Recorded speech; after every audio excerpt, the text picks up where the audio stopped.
Today we will show you about the problem we found in this news. For example, the problem of based subjectivity and lack of contextual information in the news. What advice we do have based on the news? Okay, let's go into the detailed. The news of billionaires rallying behind Trump after his conviction has sparked a lot of controversy and skepticism among the public. Many people are questioning the authenticity of these claims and wondering if there's any truth behind them. This is where message authentication becomes crucial and determines the credibility of such news. Message authentication is the process of verifying the authenticity and integrity of message or information.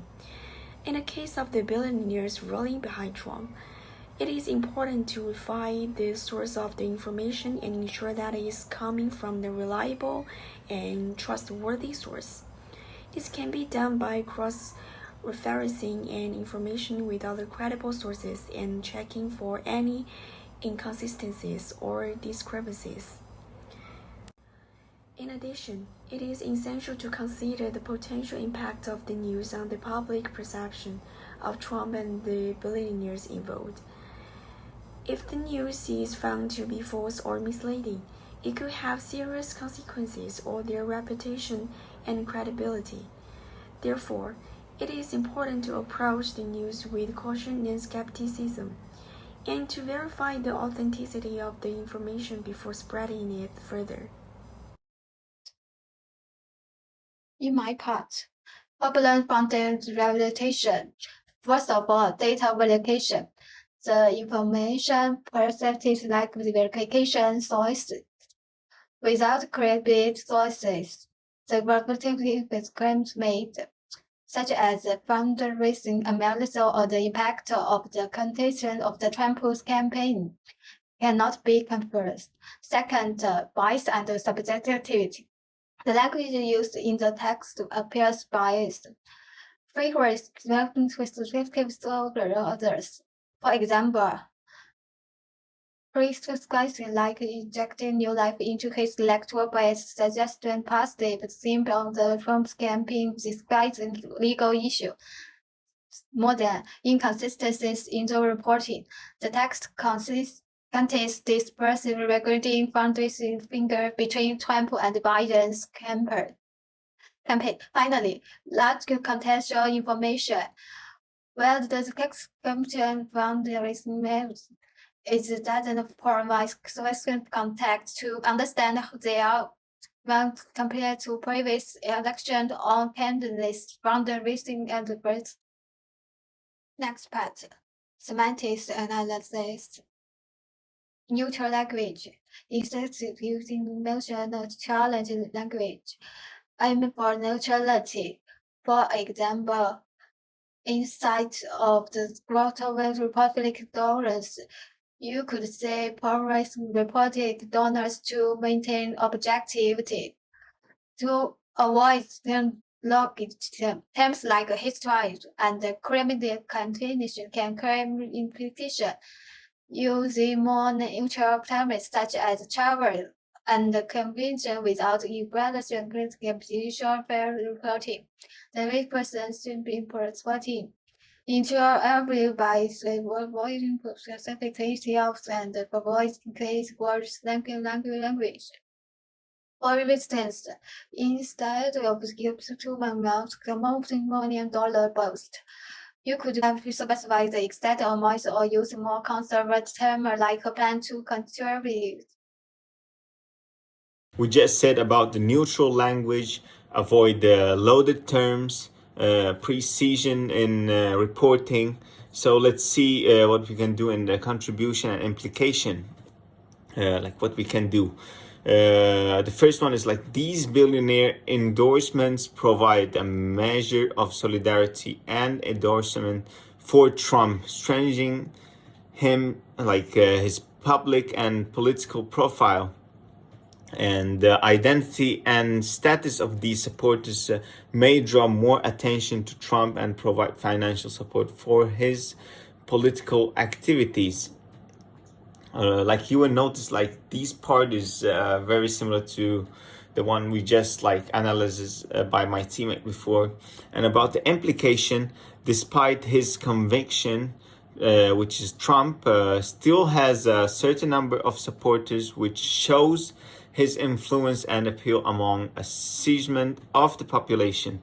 The support of these billionaires may exacerbate social divisions because they represent a part of the rich and powerful population, which you can see this part inside the news, but it's in a different way. We can like change it more neutral, like avoid loaded terms, precision in reporting, like just what my teammate said.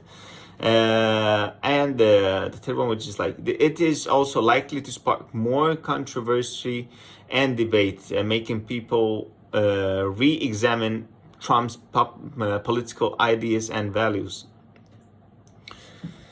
And about the improvement suggestions, inside this news about the improvement suggestion that me and my teammate will give, we based on the semantic analysis, which is we chose 4 major parts that we think like should be like improved. The first one is, it may be more accurate to refer to the trial outcome as a conviction rather than a historic trial and criminal conviction. In the headline sense, the trial itself was not historic. Like you can see it inside the news. It is actually quite different from what we are changing it to it. Like I feel like it's better, and even that we improve it in a way that's more neutral, and we avoid loaded terms and other like information that will mislead other. The second one, which is, instead of stating that the conviction injected new life into Trump's electoral bid, it might be more appropriate to say that it has sparked increased fundraising efforts, which is the same what I said before, the improvement. And the third one, we chose the statement that Elon Musk plans, which is the code like inside it, plans to host a live stream town hall style event with Trump may be misleading, as there has been no official announcement or confirmation of such an event. And instead of saying that various legal cases against Trump have served as a radicalizing experience, it will be more objective to state that they have influenced some donors' decision to support him. And about the conclusion part, which is from the first page to the last page, ultra-wealthy Republican donors are backing Donald Trump after his criminal conviction, which is we actually concluded by in an improvement way that is better for people to understand and more neutral. Trump raised $53 million in 24 hours after the verdict. Miriam Adelson will donate to his campaign, and other billionaires are expected to follow suit. Trump's fundraising tends to surge during legal battles. Biden's campaign has raised more money overall, but money may not determine the election. The BBC has conducted both campaigns for comments, so people should be careful when they read the news, because most of us don't really have the critical thinking, which is the mind of literacy. So I would suggest you guys to read more. So I mean, not only read more, you should compare different newses and different news agencies, different news channels, to see what's the differences, how they state the news. And that's all. Thank you guys for listening. Terima kasih. And this is the references that we use, which is from the BBC News. And terima kasih.